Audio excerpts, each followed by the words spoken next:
Mĩtitũ ya Aberdare na Mount Kenya nĩ kĩhumo kĩa njũĩ nyingĩ iria cithereraga njũĩ-inĩ cia Sagana na EWASO Nyiro. Mwena wa rũgongo rwa mũtitũ wa Mount Kenya nĩ njũĩ cia W.R.U.A na Rumoru, NANYUKI, Likina Ceremony cigĩtherera nginyagia rũĩ-inĩ rwa EWASO Nyiro. Na arĩ njĩra ya kũgitĩra ihumo cia maĩ na njũĩ, thirikari nĩ yagathĩkire watho wa maĩ na gũtambũra ikundi cia W.R.U.A Gucici kaunti-inĩ ya Meru arĩ kĩmwe gĩa ikundi ici. 1993, 1994, January, February and March, all the youth used to stand here with the rungus, with the mishare, so that the downstream cannot access here, because we are abstracting the whole springs. Because we believe from those days it was Meru County, the water belongs to Meru people, so you people from Laikipia, shauri yenu.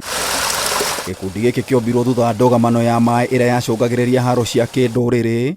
Tabarĩra ĩno rĩu ĩkĩhe makĩria ma andũ 7,000 maĩ, kũrĩa ĩrekagĩrĩria gĩcunjĩ kĩa 30 kĩa maĩ gũtherera gũkinyĩra andũ arĩa maikaraga mwena wa kĩanda. Downstream briefs, the middle stream are abstracting everything. When you go to the midstream, they will tell you the upstream are abstracting everything. But here there is no that story, because here all our intake are at the source, and no other intake is allowed along our river until it meets TIMAU river.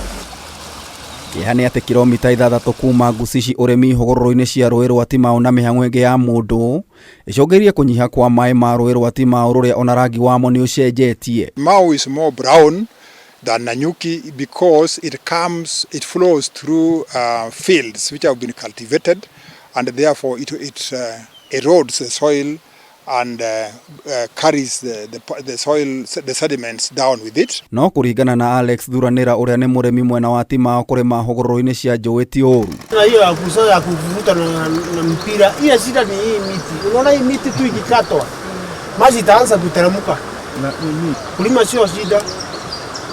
Shida ni miti peke yake. Rũĩ rwa TIMAU rũnyitanaga na rũĩ rwa NANYUKI na ISIOLO na gũtuĩka EWASO Nyiro, no rĩu njũĩ ici nĩ cihuĩte na njĩra nene nĩ ũrĩmi, arĩmi makĩhũthĩra mbombo kũhũra maĩ nginyagia mĩgũnda-inĩ. Kwa wiki mimi hupiga maji mara 2 tu, Wednesday na Thursday, ambaye ni siku ya leo ningefaa kupiga lakini sioni. Ni vigumu kuzuia watu kulima, sababu hiyo ndio hali yao ya maisha, na hatuna njia nyingine ya kuambia mtaacha kulima mfanye haya. Lakini vile vile tumejaribu kuwahimiza, wakati kama huu tunaomba sasa matumizi ya maji yawe haba. Kwa wale watu wanalima, wahakikishe pumping kwa mto tumekataa haijaruhusiwa, although pia ni illegal, haijakubalika kisheria. Nĩ mĩhang'o ya ũrĩmi na ũtegi wa maĩ kuma mwena wa rũgongo, aikari mĩena ya kĩanda makoretwo makĩnyarirĩka nĩ nyota. Watu iko juu anapunga hiyo maji. Kama tu ananyesha mvua anapata hiyo maji. Kama hakuna mvua nakuwa shida ya maji sana. Laga ilikuwa natembea, nikakuja hapa sahili, nikakuta laga hakuna. Yaani maji haku. Saa 2 sahili ndio mimi nitoka. Nikasema acha nikimbilia maji, ndio nikienda kutafutia watu wangu yule maji kwa nipate hata maji ya kupeleka kama msituni mali natafutianga na watu.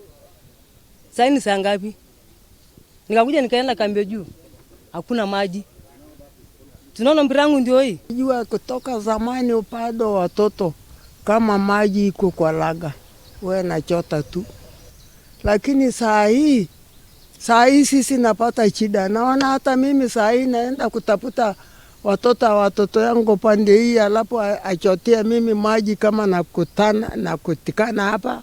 Hawa nachotia mimi maji, alafu nabeba napeleka nyumbani. Hawa nabebea mimi. Kuona njũĩ nyingĩ nĩ cithiĩte na mbere na kũhwa nĩ ũtegi wa maĩ mũgarũ na watho, gwĩ bata thirikari kũgerera rũhonge rwa kũramata maĩ W.R.U.A gwĩka mĩtũkĩ na gũtigĩrĩra maĩ ma njũĩ nĩ makinyĩra mũndũ o wothe. Chini ya itesi maji ilikuwa imeshikana kutoka the mountain mpaka kule EWASO Nyiro. Lakini kwa vile matumizi ya maji imekuwa mengi na maji pia yamekuwa haba kidogo, ndio sababu tuko na maji kidogo. Na kwa kiasi ambayo maji tuko nayo, tumefanya rationing. We've had an acute human-wildlife conflict because of competition for resources and specifically water. We have had homesteads where water tanks have been broken. We have had schools where water tanks have been broken. We have individual people who have put their water dams and wildlife go there to drink water, especially the elephants, which take a lot of water. So we have had conflict, and we've had to talk to communities to understand and allow wildlife and allow the river to flow so that wildlife has access to water. Kiribotera Kameme TV,